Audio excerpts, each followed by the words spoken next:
Bonjour, bonjour. Dire: «Salut, comment vas-tu?» Ça va très bien, merci et toi Vincent? Bah, écoute, ça va formidablement bien, après ce week-end de 3 jours. En tout cas, j'ai eu la chance de pas bosser, hier. Ouais. Content en fait de te retrouver, aujourd'hui pour déjà l'épisode 8, de Top Flop. Alors, aujourd'hui, je pense que le sujet, pour les gens qui sont inscrits, ils le connaissent, hein, bien évidemment. Ça On va en parler rapidement. Quelles opportunités il pourrait y avoir donc à se monter et se créer une communauté quand on est une entreprise? Donc quelles opportunités business, pardon, et quels objectifs? Mmh. Tout ça, bien évidemment, ça fait partie du sujet qu'on va aborder aujourd'hui, ensemble, Héloïse. Hem Et donc du coup, les premières questions, c'est, qui tu es? Quel a été ton parcours? Quelles sont tes actualités du moment? Et pour les réponses, je vais te laisser la main et puis ensuite, je pense qu'on aura un petit doc à partager pour commencer à entrer dans le vif du sujet, en tout cas sur, la création d'une communauté, les opportunités business, mais pas que, et ce qu'on va pouvoir y associer. Trop bien. Merci beaucoup, Vincent pour cette petite intro et ravie, d'être, avec vous, aujourd'hui. J'allais dire ce matin, mais 12h30, on n'est plus trop sur, le matin. Et du coup, comme tu l'as dit, moi, je suis Héloïse Barège. Je travaille, chez La Grosse Machine, qui est un tool de sales and marketing automation, pour aider, les recruteurs, les grosses, et les sales à prospecter plus facilement et à multiplier des opportunités. Et avant ça, j'ai travaillé chez Ocha, une plateforme d'hébergement de podcasts, au poste de community builder également. Mais j'avais un poste chez Ocha qui était double. À la fois, je gérais les réseaux sociaux, donc social media manager, et je gérais le club privé d'utilisateurs Ocha, donc de podcasteurs Ocha, et donc cette casquette community builder. Et avant encore ça, j'ai plutôt un parcours de chef de projet digital en agence de communication.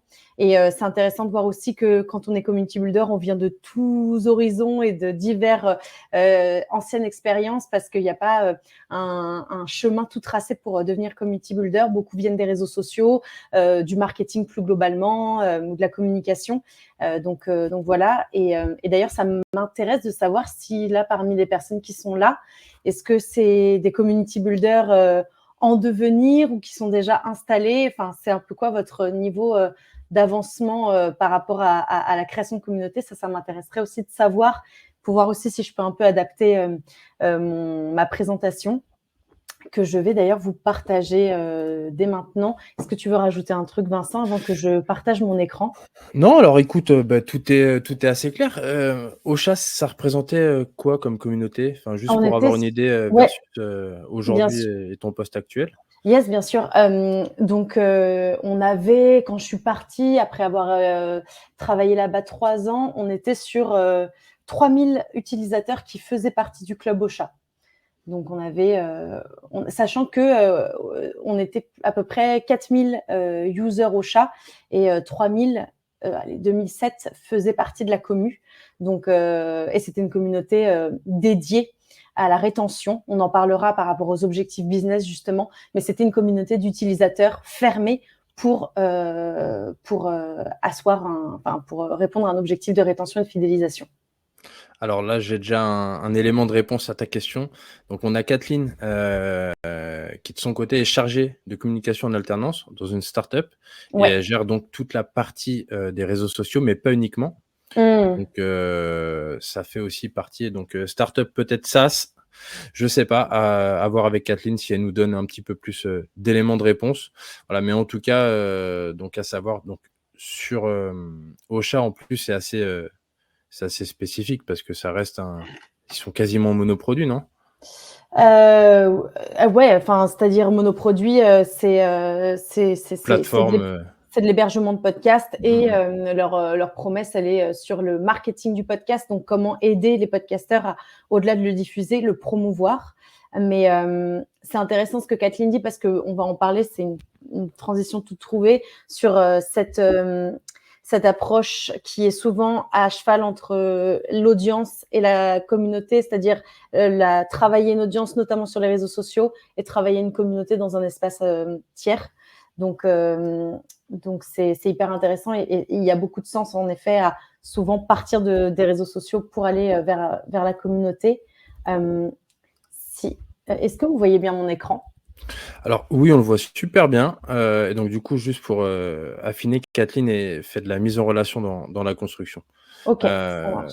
sur sa start-up et Ok. du coup, comme tu disais, je rebondis juste sur ce que tu disais par rapport, au fait qu'il y avait pas de chemin tout tracé, donc Ouais. au fait d'être community builder.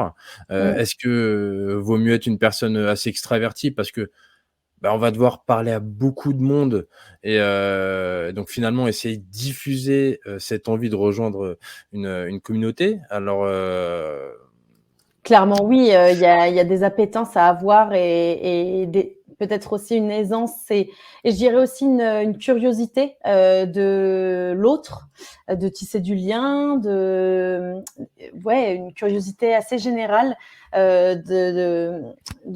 d'apprendre à connaître des gens, pas avoir peur de forcément se mettre aussi parfois en avant parce que le community builder, c'est quelque part le représentant d'une marque.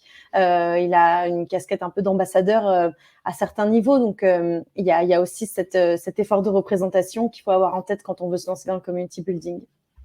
OK, donc du coup, on fait un peu de sales, quoi.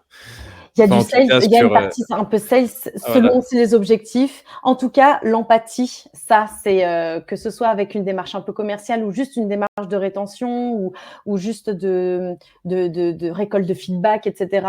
Il faut être dans community. Il y a le mot co. On va devoir parler aux gens et un petit peu, bah, du coup, se mêler à des caractères et des personnes parfois dont le secteur nous dépasse. Moi, c'était un grand écart énorme de passer du podcast à la grosse machine qui est un tool de sales et d'automation, passer de la cible des podcasteurs à la cible des commerciaux ou des recruteurs. C'est tout un écosystème à réappréhender et en fait, la curiosité simple fait que bah, on, on fait le switch assez facilement en fait. OK et finalement, est-ce que, le 0 à 1, bon, bah, parce qu'on la première question, c'est qu'est-ce qu'un community builder? Mais est-ce que Yes. le 0 à 1, heu, va vraiment se construire dès le day one finalement, tu vois? Hem, Imagine avec la grosse machine, vous aviez un objectif. Ouais. Finalement, est-ce que, de cet objectif que vous aviez, rêvé, tu sais, comme quelqu'un qui monte une entreprise, a un objectif en tête et finalement, après les premiers feedbacks, switch assez rapidement ou en tout cas va sur, plutôt un plan, 2, 3 ou 4, hein, peu importe. Mmh. Hem, Moi je trouve que c'est comme ultra intéressant. Hem, Ouais, carrément. Bah, c'est super intéressant. Je pense que, on va en parler, c'est surtout le point 3.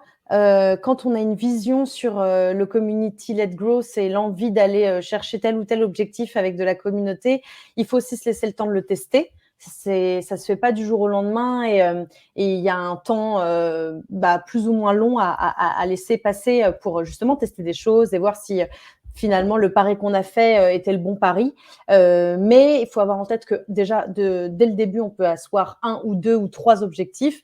Mon idée, c'est pas non plus d'aller dire qu'on va tout faire avec la communauté et qu'il faut un peu focus les efforts dans un temps donné. Ça, c'est la première chose. Mais après, bien évidemment, l'idée d'évoluer le projet communautaire et la stratégie communautaire, elle est même indéniablement. C'est ce qui se passe le plus souvent en fait, parce que les membres vont aussi faire les contours de la communauté et même si on a une idée très précise de là où on veut emmener les membres et le contenu qu'on veut y poster et le type d'interaction qu'on imagine, la réalité est toujours un peu différente et du coup, bah, par la force des choses, l'objectif communautaire peut être aussi amené à être revu. OK et du coup, je pense que le live, tombe bien aussi pour pas mal de monde. On a une autre personne, donc Fiona, qui est, chargée de recrutement dans un cabinet de conseil et elle a une base de données de freelance avec lesquelles elle échange régulièrement. Mais Ouais, elle aura pour objectif de créer une vraie communauté et j'espère qu'on pourra lui apporter suffisamment, d'infos, carrément. heu, justement pour pouvoir se la créer, sa vraie communauté. Bah, trop intéressant, n'hésitez pas à poser vos questions. Je pense qu'en effet, il y a des choses qui vont être dites pendant la presse, mais très, très curieuse d'avoir vos questions, s'il y a des choses plus concrètes et spécifiques à vos problématiques. Ça marche. Donc là, on a les premières questions, en tout cas Ouais, le cap qu'on va essayer de tenir sur cette heure. Je les ai moi de mon côté les questions, donc du coup, on n'aura pas besoin de revenir dessus. Je vais ok. essayer de les poser au bon et meilleur moment. C'est de creuser chaque réponse que tu vas nous donner et puis, bah, je te laisse avancer, faire Ok. ton petit bonhomme de chemin et encore merci, hein, pour avoir répondu présente, à ce 8e épisode. Trop bien, bah, avec grand, grand plaisir. Et puis, n'hésite pas à me couper s'il y a des questions aussi qui viennent agrémenter le sujet. Ça marche. Du coup, la première question qu'on se pose, c'est qu'est-ce qu'un community builder? C'est vrai que c'est un métier assez nouveau. Moi, quand je suis arrivée chez Ocha en 2019, c'était deuxième vague de confinement. Et clairement, mon poste ne s'appelait pas community builder, il s'appelait de mémoire social media manager and community development. Et du coup, je trouvais ça très, très long. Et en creusant un petit peu la littérature américaine, où il faut se dire qu'ils ont à peu près 7 ans sur ces sujets d'avance, j'ai vu ce terme community builder, mais vraiment pas du tout en France, plutôt aux États-Unis. Et je me suis dit, ah, mais c'est pas mal parce qu'il y a la partie social media que je vais devoir gérer chez eux. Il y a aussi la partie communautaire, enfin, pour un pool de users privés. Du coup, bah, c'est de la communauté plus globalement. Appelons-le comme ça. Mais du coup, en France, je crois qu'en 2019, community builder, en intitulé de job sur LinkedIn, on est très, très, très peu à l'avoir. Et je le trouve, comme je vous le dis, sur des newsletters et des Reddit et des médiums américains.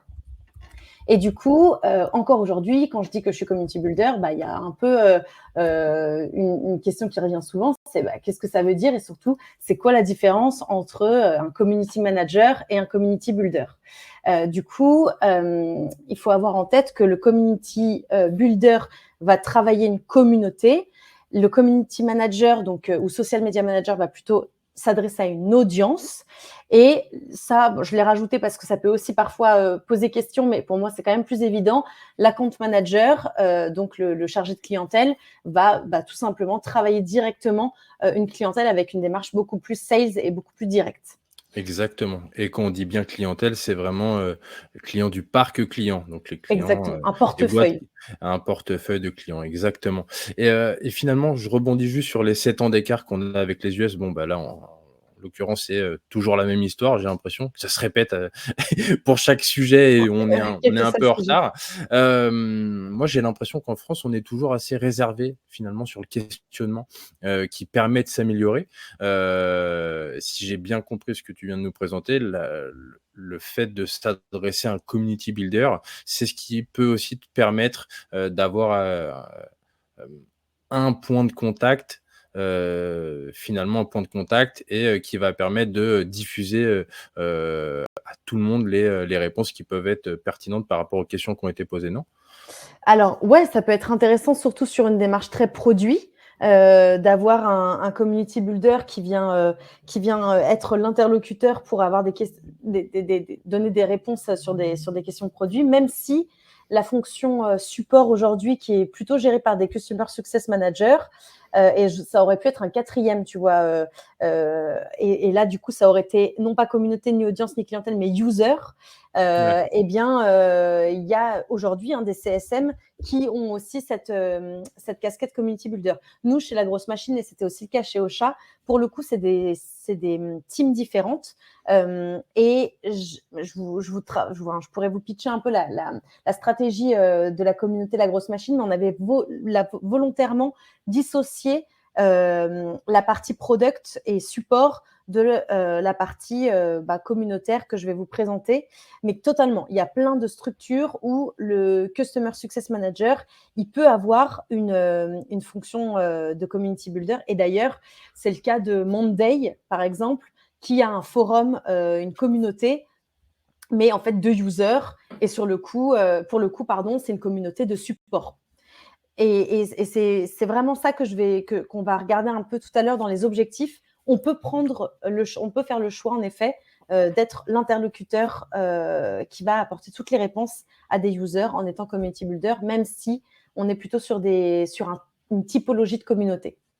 Ouais, ouais, je comprends. Mais finalement, enfin, moi, je te dis, j'ai eu le cas, J'ai eu un problème avec ma box internet il y a quelques semaines de ça et effectivement, tu es dans un mix de, tu on n'est pas vraiment, dans une communauté, au sens propre, on va dire, mais c'est, complètement dingue d'avoir réussi à avoir des, clients, assez fans, pour qu'on laisse la main à ces clients-là de répondre, aux autres clients sur des problématiques qu'ils, ont eues ou, auraient pu avoir. Enfin, on n'est plus sur une sorte de Slack où on va, se dire: «Bon, bah, là, j'ai eu tel problème, est-ce qu'il y a un client qui a eu ce problème-là?» Enfin, finalement, Mmh. complètement fou et de penser, finalement le shift dans sa tête, ça a dû être assez incroyable de se dire, le premier mec qui a dû proposer ça, je te dis, c'était, pour Bouygues Télécom là,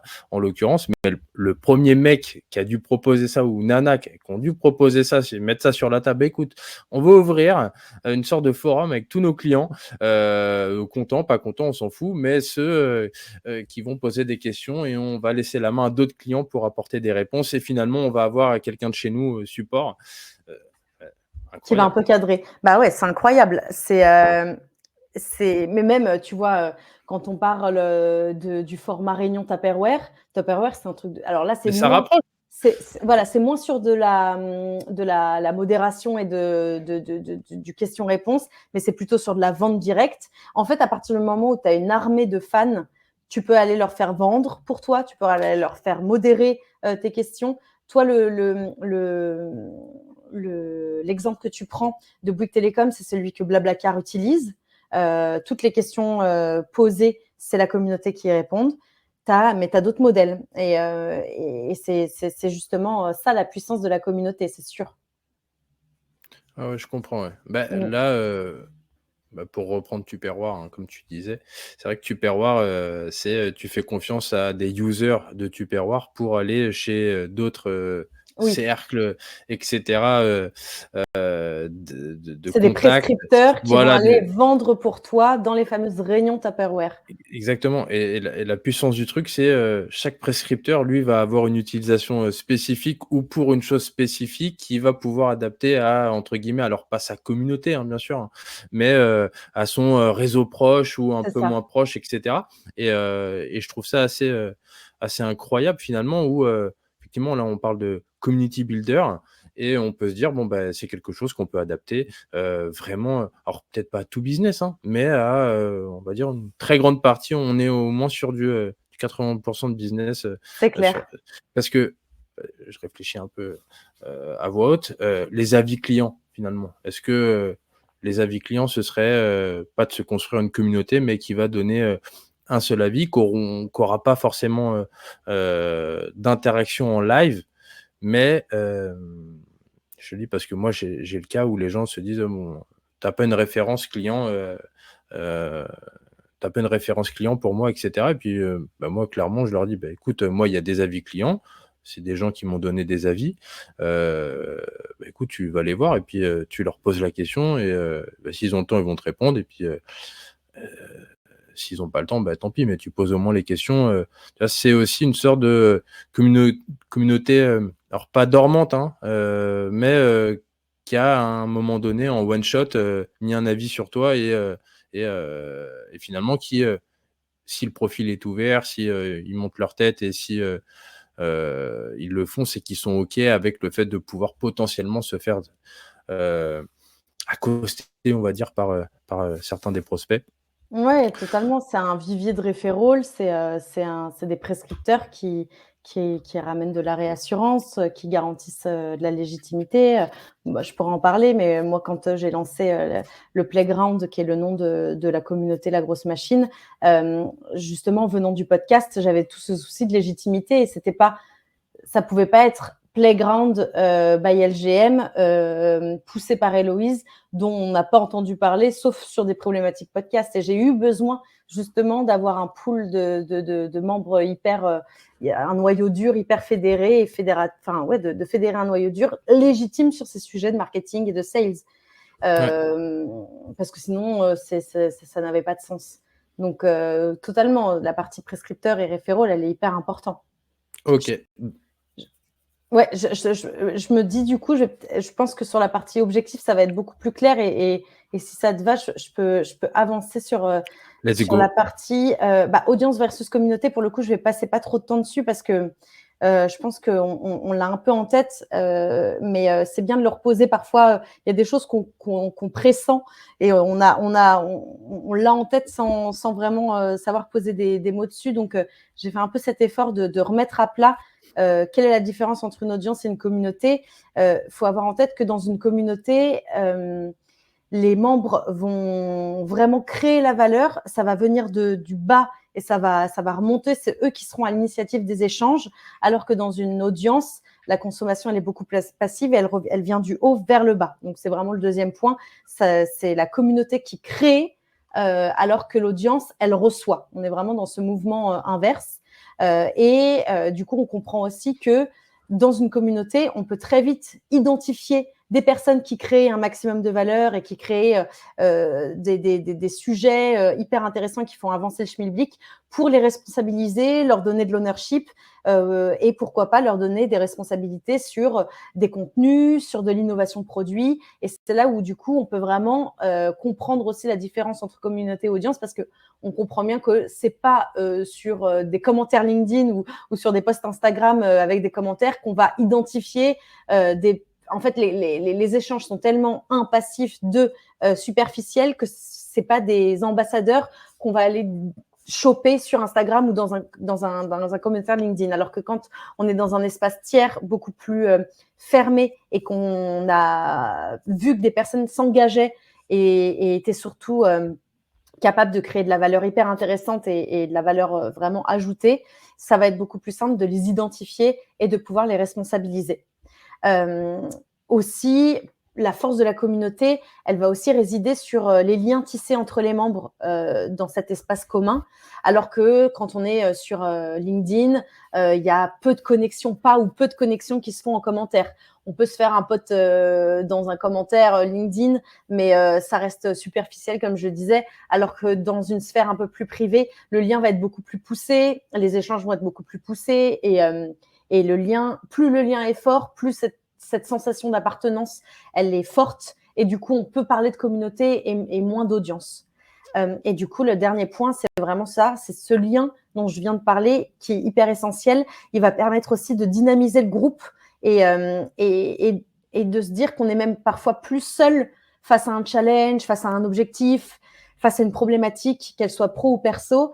On est au sein d'une communauté où on va pouvoir prendre à partie, prendre à témoin d'autres membres pour formuler publiquement ses propres objectifs, demander de l'aide, de l'intelligence collective.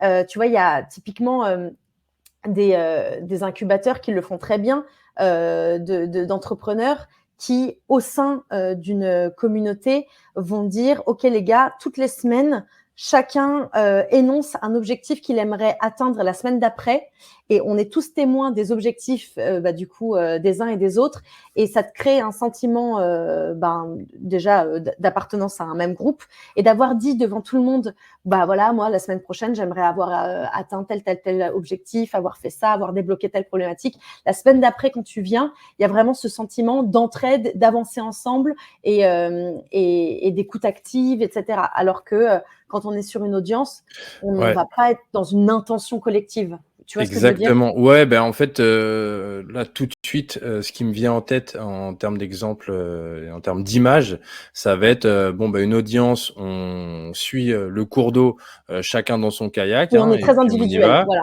Exactement, et la communauté, on est dans le même bateau, entre guillemets,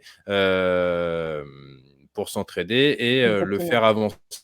Hem, c'est quand même, c'est quand même très, très, très puissant, on va dire, la force du collectif. Je rebondis encore, hein, sur ce que tu disais. C'est assez puissant parce que, finalement, tu es plus seul. Finalement, c'est beaucoup plus rapide pour aller chercher, d'autres expertises, au travers des membres, d'une et même communauté. On est, ça ressemble un peu aux alumni, que tu peux voir, Totalement.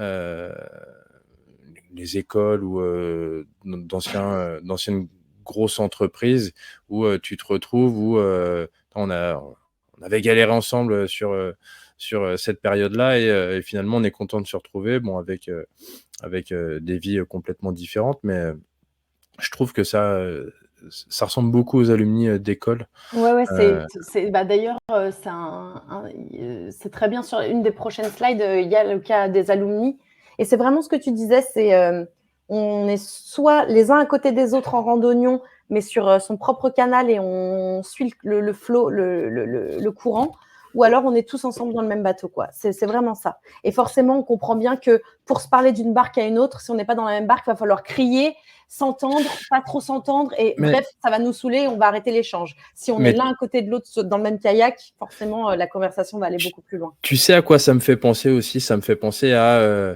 finalement, tu peux retrouver ce système de communauté dans une audience, mais c'est une communauté où l'entreprise en question dans laquelle elle n'a pas à interagir ou elle n'est pas légitime, tu vois?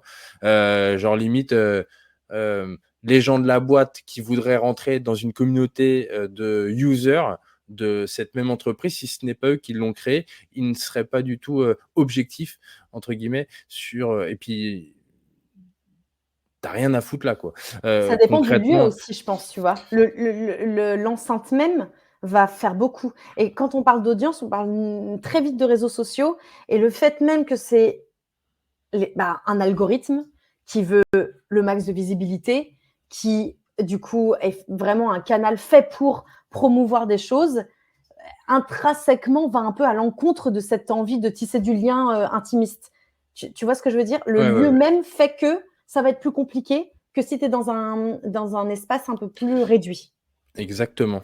On est plus dans le vrai, dans Et cet du espace coup, un peu plus plus dans le réduit, ouais. vrai. Et du coup, ça m'intéresse si dans le chat, vous voulez juste dire audience ou communauté. Là, maintenant, à l'aune de cette slide, est-ce que vous vous rendez compte qu'en fait, vous êtes plutôt en train de vous adresser à une audience de façon peut-être un peu plus descendante ou non, vous êtes vraiment dans cette volonté d'empower des membres pour qu'eux créent la valeur et du coup, dans une démarche de community building, ça m'intéresse aussi. Je ne sais pas si on peut lancer des sondages pour voir si des personnes sont plus sur de la création d'audience, enfin, sur de l'adresse à une audience ou de la création de liens entre les membres. Et du coup, je vais terminer sur cette partie sur une citation que j'aime beaucoup de David Spinks, qui est le fondateur de CMX. C'est un collectif de community builders aux États-Unis, qui dit donc, pour créer une audience, vous aidez les gens, c'est-à-dire vous leur apportez du contenu, c'est vous qui aidez les gens, alors que pour construire une communauté, vous aidez les gens à s'entraider. Et c'est vraiment ça, ce petit switch de mindset à avoir en tête pour comprendre qu'il est crucial pour créer une communauté c'est subtil, hein, mais de créer du lien émotionnel et de partager une force communautaire. Et c'est en ça qu'on s'adresse plus à une communauté qu'à une audience. OK, et donc du coup, est-ce qu'il y aurait, finalement pour rebondir, hein, sur une question, dans le chat là, la volonté de créer une communauté quand à la base on a une audience, heu, est-ce qu'il y a quelque chose de particulier à faire? Ouais. Oui, le socle, déjà, c'est bien d'avoir un socle. Parce qu'à partir d'une audience, on va aller pouvoir aussi peut-être plus facilement fédérer des membres d'une communauté. Et c'est parfait, c'est vraiment la suite de la présentation. Alors, du coup, on a une audience magnifique, on a une fanbase, ou même une client base, ça peut être ça, hein, l'audience, ça peut être sur les réseaux sociaux, on peut aussi partir d'une clientèle pour ensuite fédérer une communauté. Et avant de se dire, OK, let's go, qu'est-ce que je fais pour les fédérer, se poser la question de qu'est-ce qu'on attend d'eux. Donc, du coup, pour quel objectif on va vouloir créer cette communauté. Et là, c'est cette fameuse slide, s'il y a un screenshot à prendre de la presse, c'est peut-être celui-ci, enfin celle-ci. La communauté, elle peut être protéiforme, dans le sens où elle peut répondre à plusieurs objectifs. Moi, je conseillerais de ne pas se disperser et de faire un focus sur un voire 2 objectifs max. Et donc, il y a des communautés, pardon. Donc, c'est l'acronyme SPACES, pardon. C'est le modèle SPACES qui permet de un petit peu comprendre tous les objectifs auxquels les communautés peuvent répondre. Donc, on a des communautés de support. C'est le premier S. C'est ce qu'on se disait tout à l'heure avec l'exemple de Blablacar ou de Monday. C'est des membres qui répondent aux questions des autres pour, du coup, une meilleure satisfaction client, alléger le volume de tickets, alléger les équipes support. Customer Success Manager. On peut avoir une communauté product qui va être typiquement une communauté Lego qui va récupérer du feedback et des insights des membres pour innover et surtout garantir toujours un product market fit. Donc Lego, typiquement, ou Product Hunt. Typiquement, Lego va faire va donner à disposition une plateforme de vote, de suggestion de produits et de vote. Et lorsque les votes atteignent un certain palier, eh bien, Lego produit la création. C'est ce qui s'est passé avec le Central Perk des Friends, où ils ont créé le café de Friends iconique en Lego parce que c'est celui qui avait été le plus voté. Donc, on est vraiment là dans une démarche très product. On a le A de acquisition, c'est le cas de Spendesk et c'est le cas de la grosse machine pour le playground aussi, avec ici l'envie d'ouvrir la communauté non pas seulement aux users ou à la clientèle, mais vraiment de toucher par la communauté des personnes qui pourraient être des prospects et en proposant du contenu communautaire intéressant, en fédérant un groupe d'ambassadeurs et donc du coup en travaillant sur le referral, en proposant des super expériences communautaires, pourquoi pas événementielles, on donne envie de faire partie de cette communauté et par à coup d'arriver un jour, s'il y a un besoin produit, d'arriver à convertir ses membres en clients. Là, typiquement, pour Spendesk, c'est la communauté CFO Connect qui avait pour but, du coup, derrière de convertir des users pour Spendesk. On a le C de contribution. Donc là, c'est les membres qui créent du contenu, qui créent des initiatives et qui créent aussi des ressources à forte valeur ajoutée. C'est le cas de Notion et de tous les contributeurs Notion qui créent des templates Notion et qui les mettent à dispo. Donc ça, c'est super puissant parce que du coup, c'est un... Là, en termes de prescription, on est au max et en termes de création de contenu, qui est un truc hyper chronophage, la création de contenu. Quand on a fait un peu de contenu, vraiment, on le sait. Là, du coup, tu maximises la portée et la création. Tu as une question?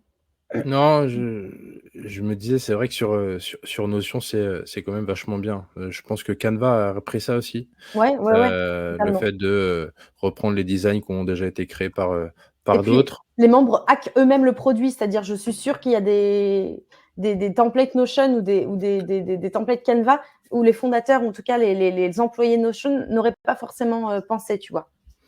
Tu vois, là, si on fait la pause du modèle Spaces, moi, je voulais revenir au P, en fait, finalement, celui Ouais. de product, où si t'es pas membre, t'as pas.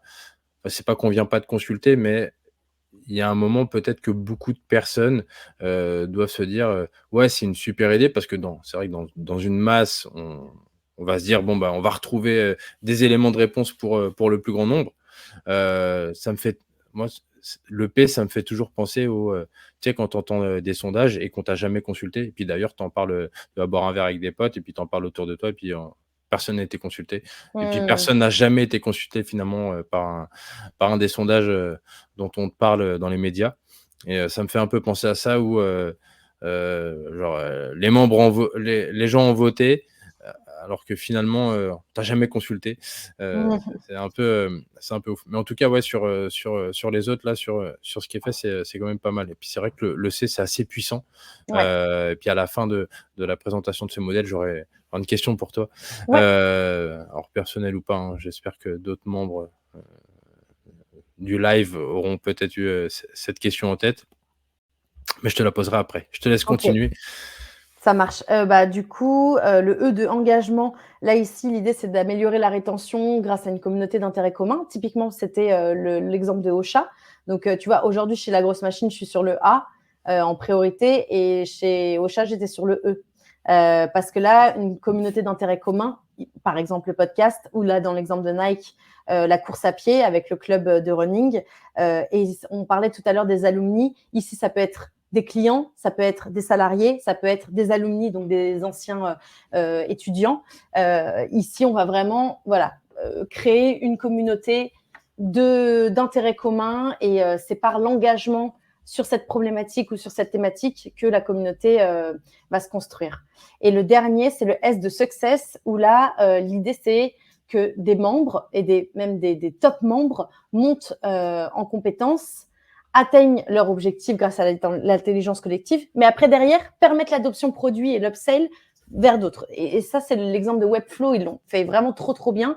Où en gros, donc Webflow, concurrent de WordPress, de création de sites internet, ils ont lancé une communauté et ils ont identifié au sein de cette communauté les meilleurs utilisateurs de leur solution qu'ils ont appelé les top experts. Et ces top experts, en expliquant et en montrant quels ont été les sites internet et les fonctionnalités qu'ils ont utilisées de Webflow pour leur création de sites internet, ils ont permis à ceux qui débutaient l'adoption produit et bien évidemment, vous me voyez arriver, l'upsell, parce que forcément, les fonctionnalités des top experts, c'était pas celles des pricing les plus bas, c'était celui des plans plus hauts. Et en vrai, on voit un peu un lien entre le C et le S, parce que, tu vois, j'imagine que si Notion, tu vois, propose des templates, mais parfois avec peut-être des fonctionnalités, ça dépend des business models, mais si Notion te proposait des templates uniquement disponibles si c'est le fait de Canva, si tu payais la version premium, tu as un peu cette brique upsell qui arrive assez naturellement et les deux s'imbriquent très, très facilement aussi. Ouais, en laissant, comme Canva, finalement, en laissant quelques-uns à disposition, Exactement. sans passer sur Pour le donner plan, envie. sur le plan payant, pour donner envie et puis pour se dire: «Ah, il y a encore tout ça, que je Exactement. peux activer». En fait, la puissance du truc de, pour une somme, vraiment minime, te dire voilà tout ce dont, à quoi tu pourras avoir accès et ça je trouve ça assez pertinent, de cette façon de voir les choses. Mais c'est une façon, qu'on peut retrouver dans, énormément de business finalement, le fait de donner et pour recevoir derrière. Mmh. Bon, là, en l'occurrence, tu donnes. Pour la partie payante, tu vas donner l'eau à la bouche aux gens. Et puis la question que j'avais, vu que tu as fini la présentation du modèle spécifique, que je trouve quand même ultra pertinent pour aller choisir, plus ou moins lesquels pour une boîte qui a déjà une belle audience. On va penser, à Charlotte, hein, qui a répondu dans le chat, qui est très audience. Ouais. Qu'est-ce que tu suggérerais en binôme? Le S et le A ou le A et le E, le C et Mmh. le S? Tu conseillerais quoi pour une entreprise qui a déjà une belle audience, mais qui derrière aimerait, transformer, cette audience? Ça, c'est Ouais. la première question et la deuxième question que j'ai pour toi, Héloïse, c'est, est-ce que, là, on va pouvoir même parler du playground. Est-ce que le fait d'avoir eu à choisir des experts, reconnus dans leur domaine, est-ce que, finalement ça, ne fait pas augmenter la preuve d'autorité, concernant le produit? Yes. Je vais répondre d'abord à la deuxième parce qu'elle est plus rapide. Bien évidemment, d'avoir activé un noyau dur, ça légitimise le produit et du coup, ça aide à l'acquisition, en fait et à l'adoption produit donc c'est évident. Et d'ailleurs, il y a des personnes qui ont découvert la grosse machine parce qu'ils ont vu un post, soit par un des membres fondateurs sur le Playground, soit parce qu'ils l'ont relayé sur LinkedIn en disant qu'ils étaient membres d'une communauté et qu'elle s'appelait Playground, que c'était la grosse machine qui était derrière et parce qu'ils font confiance à la grosse machine, ils font partie du Playground et tu as des personnes qui disaient « Ah, mais je ne connaissais pas la grosse machine ».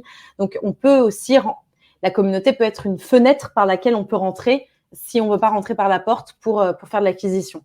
Et du coup, sur la première question, il n'y a pas forcément des binômes tout fait, préfet.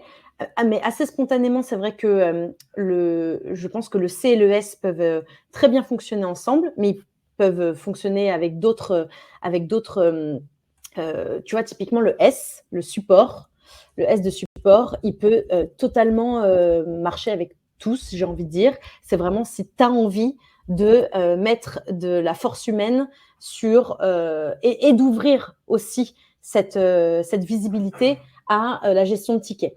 Ça, c'est plus un truc aussi de positionnement. Est-ce qu'on a envie que le bug report il soit visible par tous? Il y en a qui sont pas chauds, tu vois. Donc ça, c'est plus un sujet. Le support, il pourrait être mis avec tous. Aujourd'hui, moi, celui que j'aime beaucoup travailler en binôme, c'est le product et l'acquisition. Je trouve que le product, c'est vraiment le plus faire aussi parce que c'est le plus puissant pour impliquer et donner cette sensation d'implication à ses membres. Rien de plus fort que de dire, tu vas pas juste créer des templates, tu vas pas juste raconter ta passion sur le podcast, tu vas pas juste partager tes meilleurs templates, etc. On va t'impliquer dans notre business model et dans notre conception produit. Donc le product, pour moi, c'est le plus fort. Toutes les marques n'ont pas forcément envie d'intégrer un pool de membres dans la réflexion produit. Mais pour moi, c'est en tout cas le levier le plus fédérateur. Et du coup, je trouve que product et acquisition, parce que acquisition seul, il n'est pas évident. Tu peux vite être taxé d'opportuniste et d'intéressé. Et donc, c'est pour ça que pour moi, le product et l'acquisition ensemble, c'est un bon équilibre à trouver et qui se contrebalance bien. Mais acquisition et success fonctionnent aussi bien parce que forcément, l'upsell va driver, pourquoi pas, de l'acquise. Donc, ouais, ce serait ça, mes éléments de réponse. Parfait, parfait. Bah, je pense que tu as tout dit. En tout cas, sur le modèle Spaces, on pourra peut-être, alors par avoir la presse, je sais pas, mais en tout cas, on va voir ça, en tout cas, il y aura un replay, hein. Voilà, donc Yes. pour toutes les personnes qui souhaitent, revoir ces images ou en tout cas cette présentation, il y aura un replay, bien N'hésitez pas évidemment. aussi à dire si là, au vu du modèle Spaces, vous avez une idée un peu plus précise des lettres que vous voulez adresser. Ça pourrait être intéressant. Alors du coup, je crois qu'on est arrivé en fin de présentation. Ouais, alors en fin de présentation, mais quand même quelques trucs à dire. Je regarde un petit peu. On me demande souvent, bon, bah alors comment on fait? Donc, Exactement. il y a pas mal d'étapes clés, mais je vais juste vous présenter rapidement les 6, mais diguer un peu plus profondément dans la première. Donc, première étape, on va plonger dans des études de persona, on va faire des séries d'interviews, comprendre un peu qui est l'audience. Donc, c'est Kathleen et Charlotte qui me disaient, moi, j'ai pas mal d'audience. Ok, comprends qui sont ces personnes, prendre le temps d'interviewer un pool de 30 personnes, par exemple. C'est une étape hyper cruciale pour justement comprendre qui va être tes futurs membres et je pourrais un petit peu détailler juste après comment faire ça. Définis les objectifs, justement, pourquoi pas en repartant du modèle Spaces et en discutant notamment avec les autres personnes de ta boîte. Ça, c'est hyper important pour justement définir ce qu'on veut de la communauté. Parce qu'il y a des personnes aussi qui me disent « Ouais, j'ai la sensation que ça serait cool de fédérer. » Ok, ouais, donc je vais créer un Slack ou un Discord. Nice, mais pour quel objectif? Qu'est-ce que tu attends d'eux? Et sans s'être posé la question au préalable, on risque après de lancer un truc et de pas savoir dans quel outcome on attend, du coup de pas mettre en place des choses et des actions, et du coup que le truc vivote et s'éteigne très rapidement. Donc la définition des objectifs, au-delà d'une démarche business, elle est quand même importante pour aussi toi derrière savoir les actions que tu voudras mettre en place et te dire ok, oui, ça a été une réussite, ou ah bah non, mince, là j'ai pas trop bien fait mon truc. Donc c'est très important. Ouais, les objectifs, ça te permet toujours de toute façon, d'itérer, Ouais. peu importe, hein, qu'ils soient atteints ou non finalement, et puis, prendre note de tes propres feedbacks, donc voilà.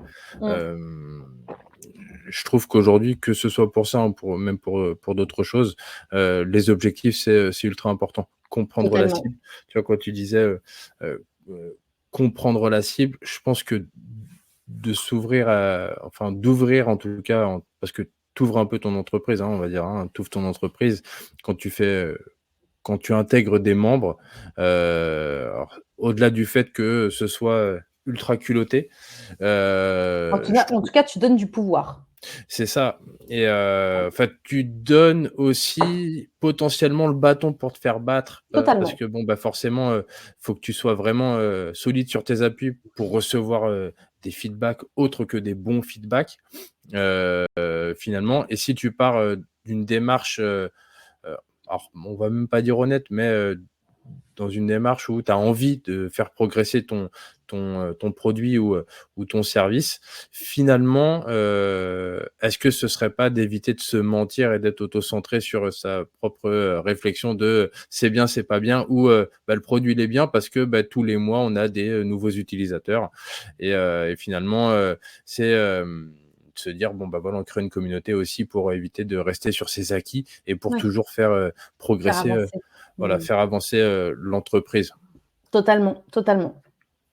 Le troisième point, mais ça découle, hein, des 2 premiers. Ouais, Une ouais. fois qu'on a compris la cible et que nous, on s'est dit, en interne: «OK, c'est ça qu'on veut aller chercher avec la communauté», être sûr qu'on bah, un peu comme un product market fit, qu'on a un peu un community market fit. C'est-à-dire, j'ai compris qui sont les personnes à qui je vais m'adresser, j'ai compris là où j'ai envie, d'amener la communauté. Bah, ça sert à rien de créer une communauté si par contre, tu as pas compris comment tu vas leur apporter de la valeur et sans la proposition de valeur, tes engagements, ils vont vraiment se déliter très, très vite et tu vas te retrouver face à une communauté, fantôme, dans laquelle personne n'interagit. Donc, définir ta proposition de valeur, c'est réussir à vulgariser ou en tout cas à formuler en une phrase claire, limpide, courte, ce que tu vas proposer, dans cette communauté. C'est vraiment ta tagline et si elle est hyper éloignée de toutes les interviews que tu as fait au préalable et hyper éloignée du chemin par lequel que t'imagines emprunter pour atteindre tes objectifs, c'est qu'il y a un souci. Donc, hyper important aussi de réussir à vraiment pitcher en une phrase ta communauté. Sinon, elle n'est pas claire. Et donc, du coup, les membres seront, enfin, les utilisateurs, les membres, les futurs membres n'iront pas rejoindre ta communauté parce qu'ils ne comprendront pas ce qu'ils y trouveront. C'est quand même un lieu, tu vois. Donc, il faut qu'on comprenne pourquoi on irait dans ce lieu. OK et finalement, par rapport à ça, est-ce qu'on serait pas sans cesse entre l'entreprise et ses membres ou entre l'entreprise, ses membres et sa communauté sur du donnant-donnant? Si, Finalement, quelles concessions tu es prêt à faire, pour tes membres, quelles concessions sont-ils prêts à faire pour, finalement, faire grandir la communauté? mmh, Bon, bah, parce que finalement, une fois qu'ils ont compris qu'ils étaient membres ou qu'ils étaient, membres entre guillemets, d'un niveau, 1 parce qu'ils ont envie de se sentir un petit peu plus impliqués, c'est derrière de se dire, «Bon, bah, voilà, qu'est-ce que moi je vais pouvoir donner?» et en l'occurrence, c'est bien aussi, de se fixer, des objectifs, tu vois? totalement. Hem, Bah, en le fait, c'est toujours ce truc de j'ai un objectif à atteindre, le mais challenge. le chemin par lequel je vais l'atteindre, s'il est communautaire, si la stratégie d'objectif est communautaire, alors je suis obligée d'avoir une situation gagnant-gagnant. Et c'est vraiment, mais c'est ça qui est cool dans le community building, c'est comment par des actions super, j'ai perdu le mot, mais euh, super positive, super, je sais pas, je vais pas aller trop loin en disant humaniste, mais en mettant au centre l'humain, comment tu arrives à atteindre des objectifs business. Et c'est ça tout l'enjeu et tout le challenge et qui est beau dans ce métier. Bah, Mais alors, sans jamais perdre de vue l'humain. je pense que tu dois être aussi, alors au-delà d'être une bonne communicante, parce que tu as des bons communicants, mais qui donnent pas du tout envie, d'aller plus loin qu'un premier échange, par exemple. Mmh. Heu, je pense qu'il y a ce truc de, bah, écoute, ça pétille, tu vois? Regarde, bah, on peut prendre notre exemple, hein. On a échangé, j'ai vu passer un truc sur LinkedIn, on a échangé, tout de suite on est passé en MP, tout de suite on a fait une visio, tout de suite, j'ai intégré, plus ou moins la grosse machine sans, vraiment être un membre, à part entière, mais ça s'est passé très vite. Pourquoi? Parce qu'en face, j'ai eu une Héloïse, qui a su rapidement, je pense que c'est aussi un trait de personnalité qui a su rapidement donner envie de voir plus et d'embarquer des gens dans. Bah voilà, si t'es pas communicant, si t'as pas envie de communiquer, si t'as pas envie de pétiller, tu sais, c'est comme un sales. Hein, si tu donnes pas envie, déjà la personne à la base elle est méfiante. Bah, si tu donnes pas envie derrière, voilà, t'attends pas à moins que tu règles vraiment un problème comme ça et c'est frontal. Hein, tiens, j'ai une fuite, j'ai besoin d'un joint. Bah tiens, prends un joint. Voilà, je t'ai acheté un joint, t'as vendu un joint. Enfin voilà, tout le monde est content Mmh. et on se reverra plus jamais. Ouais. Là, en l'occurrence, je pense qu'il y a quand même une personnalité à avoir. Où, Une véritable volonté de comprendre qui est en face et quels sont ses problèmes. En ouais, fait, ouais, ouais. tu Ben, vois, moi, Vincent, j'ai voulu tout de suite aussi je me suis mis un peu dans tes shoes et je me suis dit: «Bah, je vais lui demander, enfin, quelles sont ses problématiques tout simplement» et moi, à mon niveau, à mon petit niveau, avec toute l'humilité de mon niveau et surtout, de ce que je peux te proposer, qu'est-ce que moi je vais, et tu vois, on s'en est tout de suite parlé et c'est en ça que tu es devenu tout de suite un membre du playground. Et par contre, le jour où tu as un besoin, peut-être que LGM, c'est de la présence à l'esprit, te viendra à l'esprit, tu vois. C'est plus une exactement. démarche Mais comme ça. Mais, tu mais vois, merci en tout cas pour les gentils mots. c'est là où tu vois la différence entre tes community builders, tu es plutôt exposé, donc que ce Ouais, soit aux membres, que ce soit aux clients, que ce soit peu importe qui, hein, la communauté finalement, vu que tout le monde potentiellement peut en faire partie, versus un community manager ou qui lui va driver de l'audience, peut rester dans l'ombre en permanence, oui. qu'on peut ne jamais en entendre parler. Et, Parler avec au nom de l'entreprise, avec un logo d'entreprise. exactement et là, pour le coup, on va pas dire que c'est un peu plus, couillu, mais on peut dire, bah, tu t'exposes quand même énormément, et une erreur peut alors pas peut-être pas être fatale, mais une erreur peut tout de suite, voilà, causer de gros préjudices. Je te donne un exemple, tu pars demain, un community builder part demain, sans parler de toi forcément, mais ça peut te couler une communauté, mais en quelques jours, hein. C'est vrai qu'il y a plusieurs trucs que tu relèves. Il y a la frontière pro-perso. Moi, alors, donc il y a ce truc d'ambassadeur et d'incarnation de la marque qui est hyper important. Et je suis d'accord avec toi. Quand j'ai quitté Ocha, j'ai plein de membres. D'ailleurs, ça me touchait énormément qui m'ont dit le jour où tu pars, je pars. Donc, forcément, tu crées un lien, c'est certain. Il y a d'autres postes, je pense, où tu l'es, bah, typiquement un account manager qui accompagne ses clients au jour le jour, etc., peut aussi avoir un peu ces problématiques-là. Et après, il y a un autre truc, c'est un peu la frontière pro-perso. Et qu'il faut faire un peu à sa sauce et tâtonner. Mais moi, tu vois, chez Ocha, j'avais des personnes qui m'appelaient sur mon portable perso parce que j'en avais qu'un, ou qui m'écrivaient des textos pour me dire que leur podcast avait été ranké comme ça, soit me remercier, donc quand c'est positif, c'est trop cool, mais aussi parfois venir un peu gratter et essayer aussi que je leur obtienne des choses, etc. Elle est pas facile, cette frontière-là. Et quand c'est positif, c'est cool. Mais le jour où il y a des trucs, où il y a des déceptions, etc., tu peux être un petit peu aussi la Ouais, personne en première ligne qui se prend tout le saut de vomi, quoi. mais quand tu es sales, tu comprends, hein. Tu sais, genre, ça c'est Totalement. chier, Ouais, ouais. une insta ouais. Dès lors que tu incarnes et que tu es l'interlocuteur, je pense que de façon un peu avancée, je pense que tu te heurtes à ce genre de problématique. Exactement et ouais, pour être un point de contact finalement, de C'est ça. l'entreprise, quelqu'un d'accessible et là, en l'occurrence, bah, un community builder, s'il est pas accessible finalement, il n'a rien à faire, à ce poste. Mmh. Totalement. C'est aussi le revers, on va dire et du coup, on en était à Ah valider la ouais, donc stratégie. valider la stratégie de contenu, c'est tout simplement, poser la stratégie d'engagement. Donc ça va être aussi passé par, quel rituel, quel rendez-vous, quel événement, quel contenu je vais mettre en place. Et après, la partie setup de la communauté, ça va être choisir la plateforme. Est-ce qu'on part sur un Slack, un Discord, un Circle, un Discours, que sais-je. Ça, c'est aussi un long sujet. On pourrait faire un live que sur ça, sur comment choisir la plateforme.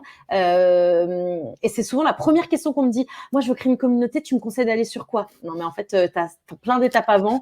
Donc, vous voyez, j'ai bien fait exprès de la mettre en 5. Et cette question-là, elle vient presque à la fin, quand on est déjà décidé de quelle stratégie communautaire on va mettre en place. Je te coupe, mais finalement, en interne, tu la décides avec qui, cette stratégie de... Ça dépend, mais en général, moi, à chaque fois, c'était mes supérieurs. Donc, chez Ocha, j'avais, en fait, chez Ocha et chez La Grosse Machine, c'est la même orga pour le coup. Moi, je suis rattachée au département marketing, mais ça aurait pu être autre part parce que la communauté, on ne sait jamais trop où la mettre, etc.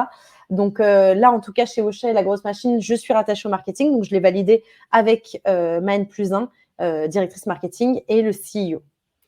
Ok, et juste une question comme ça pour que ce soit clair pour tout le monde. La communauté, est-ce que tu es obligé d'être client pour faire partie d'une communauté Non. ou pas? Typiquement, sur de l'acquisition, il y a acquisition, donc prospect, donc volonté d'ouvrir, donc Ouais. volonté d'être sur une communauté ouverte, accessible à tous. Voilà. Mais par contre, chez Ocha, c'était une volonté d'être sur une communauté d'utilisateurs fermée. Donc, moi, pour le coup, entre mes 2 expériences, j'ai eu les 2 scénarios. Et donc, pas le même choix de plateforme. Pas le même choix. Ok, donc ok. Ça joue sur le choix de plateforme. Chez Ocha, j'utilisais Circle. Chez La Grosse Machine, aujourd'hui, j'utilise Discours. Et est-ce que ça joue sur le rattachement à la direction finalement de laquelle tu dépends? Un exemple, une communauté d'acquise, est-ce que celle-ci sera rattachée au département plutôt sales que market, ou est-ce que c'est vraiment focus market et sur le market acquise en tant que tel? Alors, oui, moi, j'avoue, je suis pas forcément celle qui va prôner d'être forcément au market. Je pense que comme tu l'as très bien dit, ça va dépendre de tes objectifs. Après, bon, la communauté, comme on l'a dit, c'est une stratégie plutôt nouvelle. Les gens savent pas trop où la remettre, et donc c'est un peu par défaut qu'ils la mettent au marketing et qui responsabilisent le directeur marketing. Mais la vérité, c'est que la communauté pourrait être soit transverse, avoir son propre département, parce qu'on a vu qu'elle pouvait infuser au support, à l'acquise, tu vois, autre part. Et donc, du coup, moi, j'aurais plutôt même été dans l'idée qu'une communauté peut répondre à 2 objectifs, par exemple sales et par exemple support. Donc, du coup, elle peut être toute seule et infusée. Mais typiquement, demain, si on veut une communauté full support, elle pourrait être au full support. Communauté full acquise, elle pourrait être au sales. Voilà. Maintenant, c'est vrai que le marketing aujourd'hui, par la force des choses, il va avoir cette fonction soutien et cette fonction support des objectifs sales, des objectifs. Donc, du coup, forcément, le marketing, c'est un peu le choix facile. En fait, tu vois, là, il y a une question de Lucas. Comment faire pour avoir une communauté d'acquise dans ce cas? Est-ce que c'est plus compliqué? Est-ce que tu as des exemples? En fait, forcément, alors forcément ou non, forcément, ça de fait, ça doit être plus compliqué, vu que là, la communauté que tu te crées en ayant, une communauté de users, tu laisses le choix aux users. Maintenant, ça peut être, alors pas plus compliqué parce que tu as déjà les personnes sous la main, mais plus compliqué parce que si tu fais mal les choses, tu as une communauté de merde, tu avais des bons users et tu intègres des bons users à une communauté de merde. Finalement, est-ce que tu te tires pas une balle dans le pied versus tu crées une super communauté pour l'acquise, et là, pour le coup, c'est plus simple. Enfin, je sais pas. Alors, du coup, on pourra en parler même en MP, Lucas, si tu veux, mais oui, j'ai des exemples parce que chez La Grosse Machine, je le disais, moi, aujourd'hui, c'est de l'acquisition, mon objectif primaire. Et je te confirme aussi, pour avoir été sur un objectif de rétention chez Ocha, que c'est plus compliqué de faire de l'acquisition, mais tout bonnement déjà, rien que par la capacité à traquer ou pas, vu que la communauté, c'est, quand tu veux faire de l'acquisition, un truc que tu ouvres à tout le monde. Il y a de la présence à l'esprit qui se fait. Comment tu fais pour... En fait, tu as la question de l'attribution qui se pose. Comment tu fais pour dire à ton boss, oui, là, mes 30 derniers sign-up les 30 derniers qui ont converti sur le produit viennent de la communauté. Est-ce que tu as mis en place une capacité de traquer sur base d'adresse email? Mais comment tu fais quand les mecs qui se mettent sur ta communauté avec une adresse email perso et qui vont convertir avec leur adresse pro? Comment tu fais quand ils se sont jamais créés d'adresse email sur ton forum, parce que c'est des mecs qui vont un peu visiter ton forum en anonyme, mais en fait, rien que la présence à l'esprit d'être en anonyme, ça a permis que derrière, ils convertissent. Comment tu fais pour dire tout simplement que c'est parce qu'ils ont déjà été sur le playground ou sur la communauté qu'ils ont après converti? Déjà, la question du tracking et de l'attribution, qui sont deux questions différentes, elle est titanesque. Je suis en ce moment même en plein dedans. Question du SSO, pas SSO, enfin, il y a 1000 questions qui se posent. Et après, sur la partie stratégie, comme je le disais, l'acquisition, pour moi, c'est travailler sa notoriété en créant des expériences communautaires, des événements, du contenu, et en aussi utilisant le referral avec un pool de founding members, de membres fondateurs hyper puissants qui vont derrière être prescripteurs, que tu vas pouvoir atteindre tes objectifs d'acquisition. Se pose après derrière la question du tracking et l'attribution dont je viens de te parler.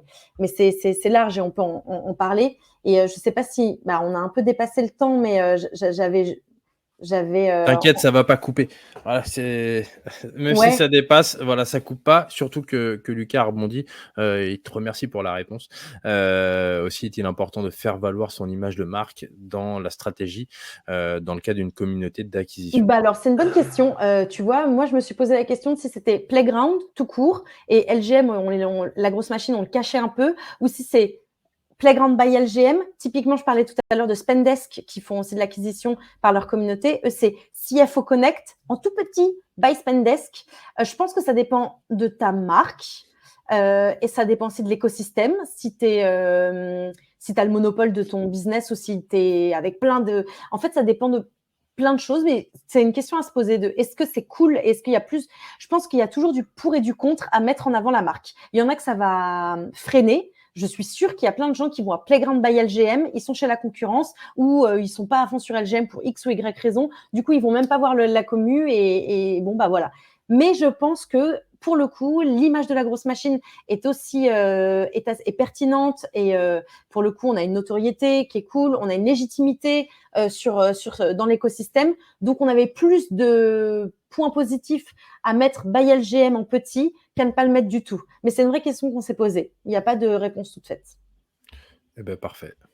Et mon dernier point sur lancer la communauté, moi, ma reco, c'est de le faire en 2 phases. Et c'est ce que j'ai fait notamment sur la grosse machine, de le lancer d'abord en bêta et après de faire un lancement officiel. Pourquoi? Parce que justement, après avoir, dans le point numéro 1, fait une 30aine d'interviews où tu as appris à comprendre ta cible, eh bien, ces 30 personnes-là, leur dire « je t'implique dans la bêta » et tu vas pouvoir justement me donner des feedbacks, me remonter des premiers éléments et surtout commencer à créer du contenu pour que le jour du lancement officiel, ce soit pas un disco vide. Imagine vraiment, j'aime bien cette analogie, tu lances une nouvelle boîte de nuit et tu en vantes les mérites autour de toi pendant des mois, tu fais un teasing de bâtard, etc. Et tu arrives, sauf que il y a une longue queue, le vigile, il est moyennement sympa à l'entrée et tu arrives, il n'y a personne sur scène. Il y a 3 mecs chelous au bar et tout le monde…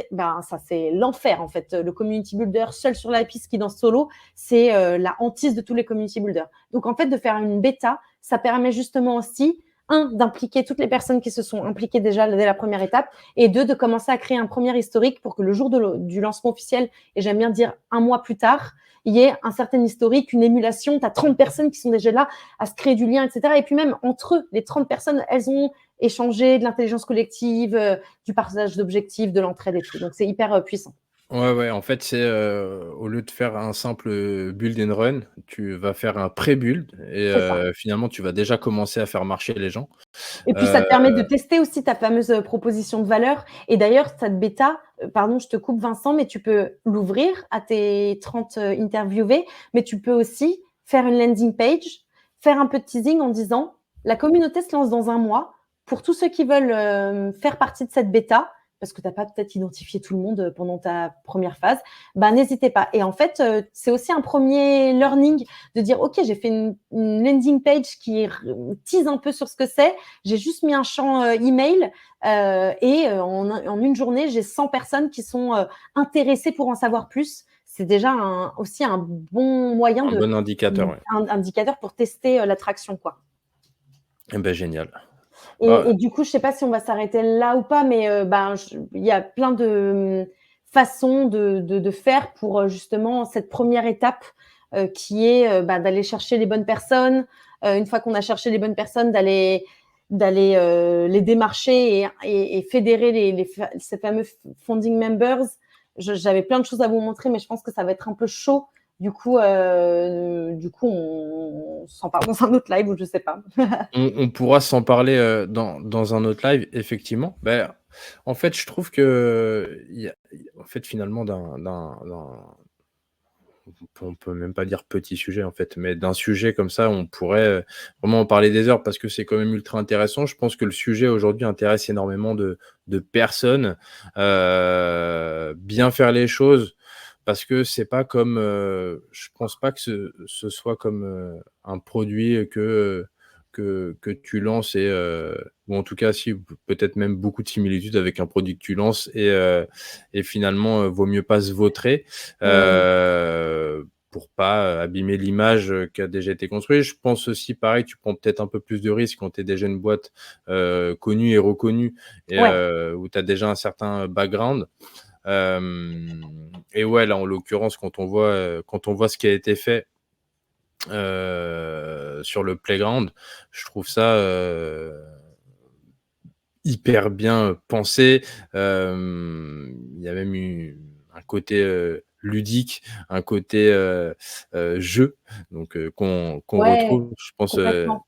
À la voilà, gamification la et gamification est ouais, vachement bien faite, des points, et cetera. C'est en fait, inconsciemment, voilà, t'as envie de remonter, t'as envie en fait, tu vraiment envie d'y participer et je mmh, pense que c'est aussi tout le but de ce genre de communauté où, bon, ça continuera à évoluer, avec vos remarques, exactement. ce que vous nous remontez du terrain, hem, avec tout ça et puis plus ou moins ça va, aussi, est-ce que ça allège les équipes en place? Est-ce que, par exemple, si on prend l'exemple de la grosse machine, est-ce que le fait d'avoir, le playground, aujourd'hui, on ressent, même parce que c'est assez récent le playground, est-ce qu'on Mmh, ressent, en interne chez la grosse machine, heu, alors pas qu'on est allégé parce que, forcément, tu as toujours le revers de la médaille où, putain, c'est bien parce que,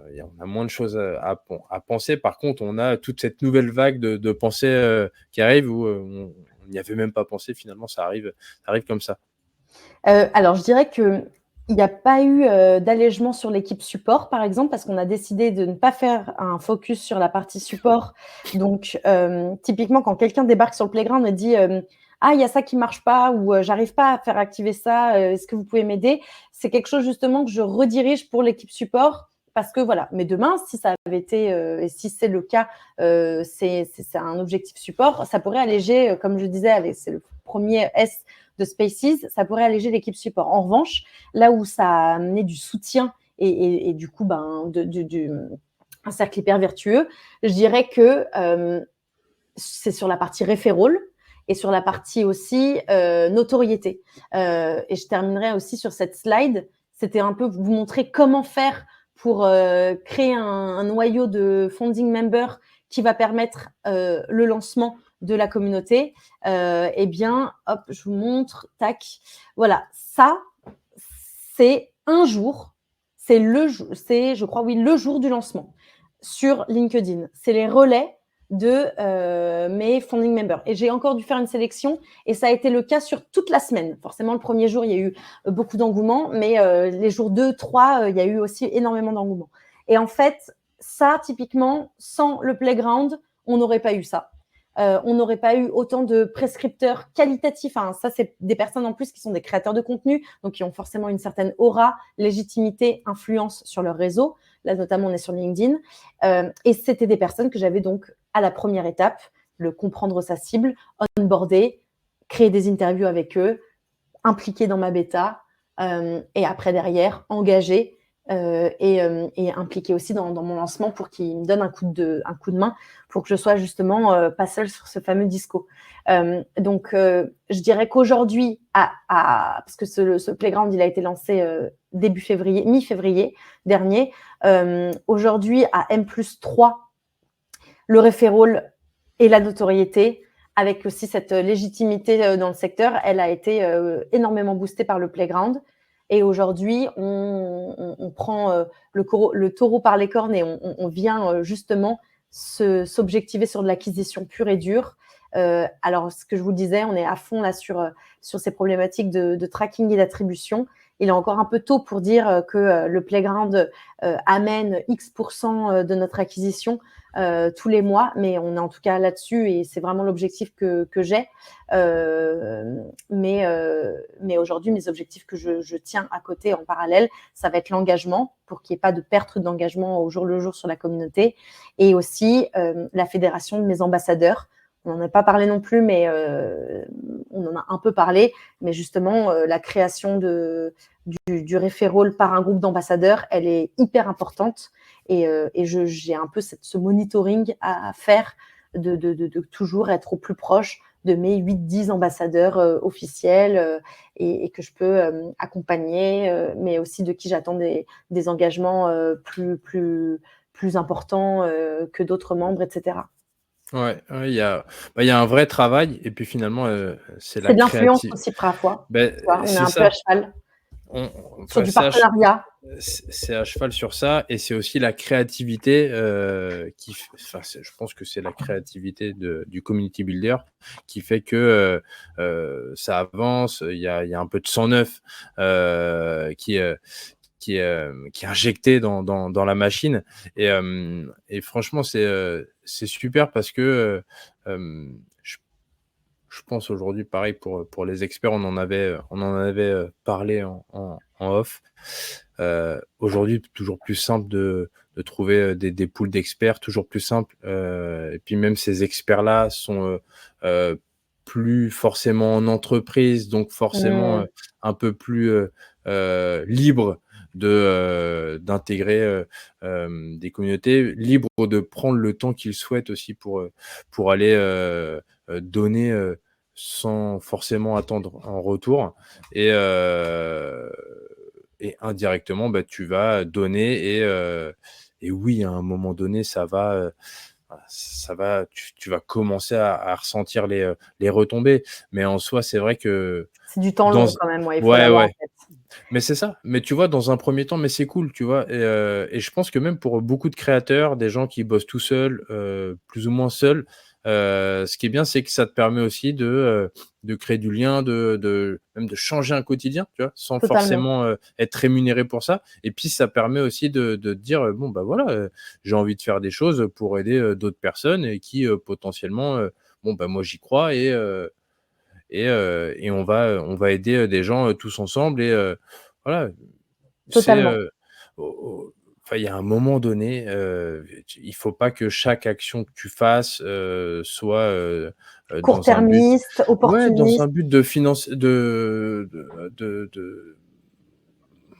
facturer tout de suite, une prestation, d'échange. Tu vois? Ce matin, j'étais en call, avec un mec qui est sur un nouveau projet, bon, bah, voilà, si tu le prends pas en call, bah, il a pas ton retour, si, enfin, bon, voilà, il y a plein de choses, voilà, à faire d'intéressantes. Mais en tout Totalement. cas, ouais, voilà, très Bah, content. Le c'est, community, ce que disait un peu, Hugo Paul, en conclusion, hein, globalement, c'est ce fameux, humain qui doit toujours rester au centre et qu'on ne doit pas perdre de vue aussi parce que parfois on le met dans la stratégie communautaire dans les premières phases et puis au fait pris par le flot, on s'oublie et on devient opportuniste, intéressé et un peu plus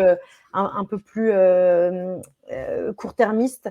Mais non, toujours se reposer sur le fait que tant qu'il n'y a pas cette tension, cet équilibre permanent entre ce que les membres donnent et ce qu'on lui donne, on court à notre perte quand on est dans une démarche communautaire. Et c'est vraiment hyper subtil et c'est le mindset dont je vous parlais tout à l'heure. Mais c'est vraiment ça qui va continuer d'alimenter le moteur et pousser les gens à rester fédérés C'est ça. ensemble et s'investir, que ce soit pour une personne, un indépendant ou une marque.